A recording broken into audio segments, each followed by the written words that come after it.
So from that experience, I mean, I would never, ever wish a miscarriage upon anybody ever in my life. It is a terrible, devastating thing. But in that, I learned so many things about myself and about God. And I would not trade those lessons I learned for anything. I heard his voice. I had the opportunity to experience that peace that passes all understanding. In that season of waiting, which I'll get more into, or in the waiting afterward, I heard from God, and I got to have him comfort me. And that was the beginning of me kind of tuning my ear to his voice and knowing his voice for my life.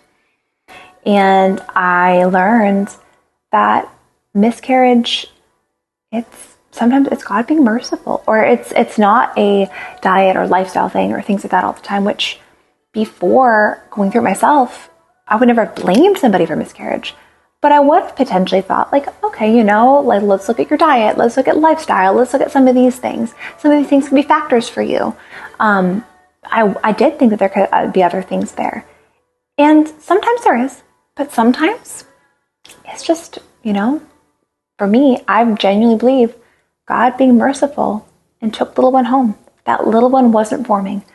So my miscarriage was at about 5 weeks. And so little one wasn't forming. And so I genuinely believe that God in his mercy just took little one home to be with him.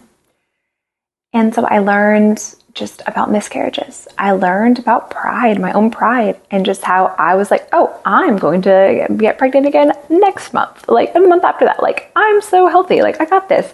And so a pride thing of, like God's like, hey, let's knock that down. We don't need to have that much pride.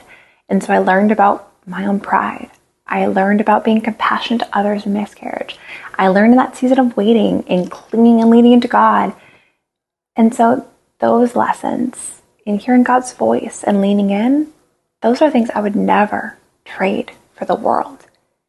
And those are things that were critical for building my faith and becoming my faith my own.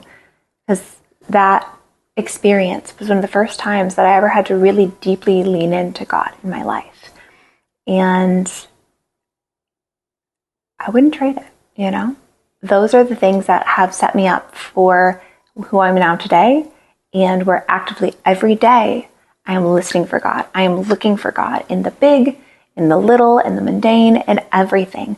Everything in life, every day of my life, I am looking for what is God teaching me in this moment. And that started then. And so I'm thankful for those lessons.